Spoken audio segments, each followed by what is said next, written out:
Cinema இணைய தொலைக்காட்சி நேயர்களுக்கு இனிய வணக்கம். நான் ஒளிப்பதிவாளர் முத்ரா.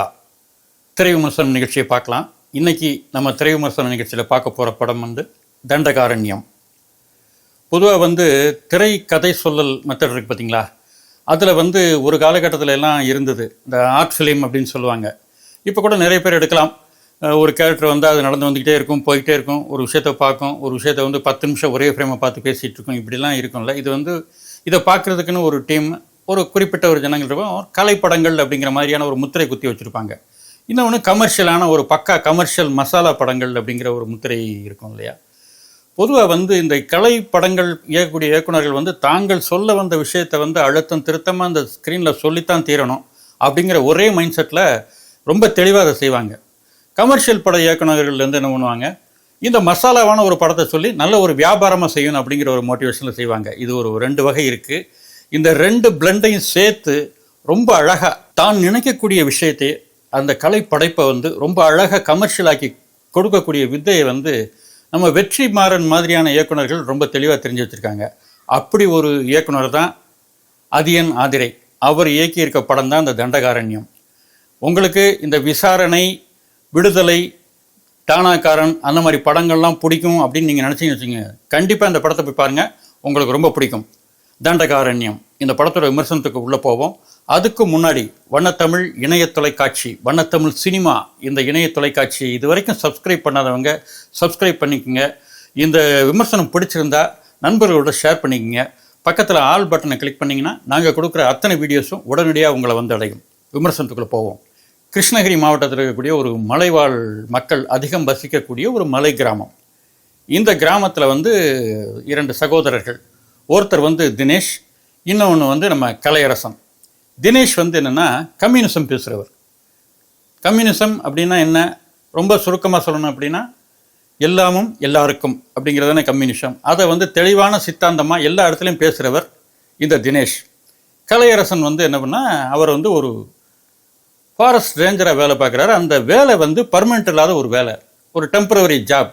கிட்டத்தட்ட 7-8 வருஷமாக வேலை பார்த்துட்டு இருந்தால் கூட அந்த ஜாப் பர்மனெண்ட் ஆகலை. கலையரசன் ஒரு பொண்ணை லவ் பண்ணுறார்.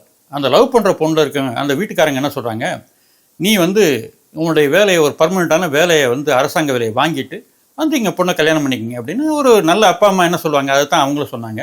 இப்போ கலையரசன் இந்த டெம்பரரி ஜாபும் கூட ஒரு சிக்கலான ஒரு சூழலில் அந்த ஜாப் இல்லாமல் போயிடுது. இப்போ என்ன செய்கிறதுன்னு தெரியாத ஒரு பரிதவிப்பான ஒரு நிலையில் ஒரு ட்ரைனிங் சென்டரை பற்றி அவருக்கு தெரிய வருது. இத்தனை நாள் ஐஏஎஸ் ஆகலாம், இந்த கவர்மெண்ட் வேலைக்கு போகலாம், இந்த யூபிஎஸ்சி எக்ஸாமினேஷன் எழுதலாம், இதுக்கெல்லாம் ட்ரைனிங் கொடுக்குறதுக்குன்னு ஒரு சென்டர் இருக்கும் பார்த்தீங்களா, இதுக்கு ஆட்கள் படிச்சு விட்றாலாம் இருப்பான். அந்த மாதிரி ஒரு ட்ரைனிங் சென்டருக்கு போய் நீ சேர்ந்து படிச்சின்னா உனக்கு அவனே கவர்மெண்ட்டில் கரெக்டாக அப்ரோச் பண்ணி ஒரு வேலை வாங்கி கொடுத்துருவான். கரெக்டாக உனக்கு அந்த பரீட்சையும் கரெக்டாக எழுதி ஒரு வேலையும் உனக்கு கிடச்சிடும் அப்படின்னு ஒரு நம்பிக்கையை கொடுக்குறாங்க. இவர் அந்த ட்ரைனிங் சென்டரில் போய் படித்து சேர்ந்து அரசாங்க உத்தியோகம் ஒரு கிடச்சிதா கிடைக்கலையா, அந்த உத்தியோகம் கிடச்சி இங்கே மலைவாழ் கிராம மக்கள்கிட்ட எப்படி நடந்துக்கிட்டாரு, இந்த மக்கள் இவர் எப்படி பார்த்தாங்க அப்படிங்கிறது ஒரு மிகப்பெரிய ஒரு திரைக்கதையாக மலைவாழ் மக்களுடைய வாழ்க்கையை மையமாக வச்சு ரொம்ப அழகாக ரொம்ப அற்புதமாக சொல்லப்பட்ட ஒரு படம் தான் தண்டகாரண்யம். இந்த படத்தில் வரக்கூடிய நடிகர்களுடைய நடிப்பை பற்றி பார்ப்போம். முதல்ல இந்த படத்தில் பேசக்கூடிய கம்யூனிசம், அதாவது தான் பேச நினைக்கக்கூடிய அரசியல் சித்தாந்தம், ஒவ்வொருத்தருக்கும் ஒவ்வொரு வித சித்தாந்தங்கள் இருக்கும். இந்த சித்தாந்தத்தை அந்த படத்தில் வரக்கூடிய கதாபாத்திரங்களுக்கு உள்ளே வச்சு பேச வைக்கக்கூடிய அந்த ஆற்றல் நான் ஏற்கனவே சொன்ன மாதிரி சில இயக்குநர்கிட்ட இருக்குது. அந்த ஆற்றல் இப்போ நம்ம அதியன் ஆதிரிகிட்ட இருக்குது. முதல்ல ரொம்ப தெளிவாக நம்ம இப்போ தமிழ் சினிமாவில் பண்ணவர் வெற்றிமாறன். அவருடைய அத்தனை படங்களும் அவர் பேச நினைக்கக்கூடிய அரசியலை ரொம்ப தெளிவாக தனிப்பட்ட முறையில் பேசினார்னா தடை பண்ணக்கூடிய ஒரு விஷயமா இருக்கும். கேரக்டரை வச்சு அதை சாஃப்டன் பண்ணி அவர் கமர்ஷியலோடு சேர்த்து கொடுக்குறதுல அந்த ஆஸ்பெக்டில் தான் ஜெயித்தார். ஆக அந்த வகையில் ஒரு அதியன் ஆதிரி ரொம்ப அற்புதமான ஒரு ஸ்க்ரீன் பிளே. கம்யூனிசத்தை பற்றி ரொம்ப தெளிவாக பேசுகிறார். நக்சல்னா யார், நக்சல் அப்படிங்கிறவங்க யார், ஏன் அவங்க உருவாகிறாங்க, ஒருத்தங்களுக்கு வில்லனாக தெரியறவங்க ஒரு குரூப் ஆஃப் மக்களுக்கு ஏன் ஹீரோவாக தெரியுறாங்க, ரொம்ப தெளிவான ரொம்ப எளிமையாக புரிஞ்சிக்கக்கூடிய அளவில் ரொம்ப தெளிவாக நக்சலை பற்றி சொல்லிட்டு போகிறாரு. அதே நேரத்தில் கம்யூனிச சித்தாந்தம் ஏன் தேவை அப்படிங்கிறதையும் ரொம்ப அழகாக சொல்லிக்கிட்டு போகிறாரு. ரொம்ப அற்புதமான ஒரு ஸ்க்ரீன் பிளே. கிட்டத்தட்ட 2 மணி நேரம் போனால் கூட இந்த படம் போகிறதே தெரியல, அவ்வளோ பிரமாதமான ஒரு ஸ்க்ரீன் பிளே. கலையரசனுடைய ஆக்டிங், அதாவது ஒரு பெர்மனெண்ட் இல்லாத ஒரு ஃபாரஸ்ட் ரேஞ்சருடைய வேலை, ஒரு நிரந்தரம் இல்லாத ஒரு பணியில் ஒரு நிராதவாக அவர் பணியாற்றுற விதமாக இருக்கட்டும், காதலிக்கிட்ட எப்படியும் தனக்கு ஒரு வேலை கிடச்சிருங்கிற ஒரு நம்பிக்கையோடு அவர் பேசுகிற விஷயங்களாக இருக்கட்டும், அதன் பிறகு வந்து அவர் வந்து அந்த வேலையும் போய் நிர்கதியாக நிற்கக்கூடிய நேரத்தில் அந்த நிலையில் வந்து அவர் வந்து என்ன செய்கிறதுன்னு அந்த தடுமாற்றத்தோடு நிற்கக்கூடிய அந்த எக்ஸ்பிரஷன்ஸ்லாம் இருக்கார். ஆட்டா ஆட்டா ஆட்டா பிரமாதமாக ஸ்கோர் பண்ணி ரொம்ப ஒரு அற்புதமான நடிகராக மிளிர்றாரு. அந்த இடத்துல வந்து கலையரசனை நம்ம பாராட்டத்தான் வேணும். அதன் பிறகு வந்து அவங்க காதலிக்கு என்ன ஆனது, அவங்க அப்பா அம்மாவுக்கு என்ன ஆனது, அந்த விஷயங்கள் எல்லாம் அவர் கொடுக்கக்கூடிய ரியாக்ஷன்ஸாக இருக்கட்டும், அவருடைய ஆக்டிங்காக இருக்கட்டும், ரொம்ப பிரமாதமாக ரொம்ப அற்புதமாக பண்ணியிருக்கார் அப்படின்னு தான் சொல்லணும். இந்த படத்துடைய தொழில்நுட்ப கலைஞர்கள் பிரதீப் காளிராஜாவுடைய ஒளிப்பதிவு.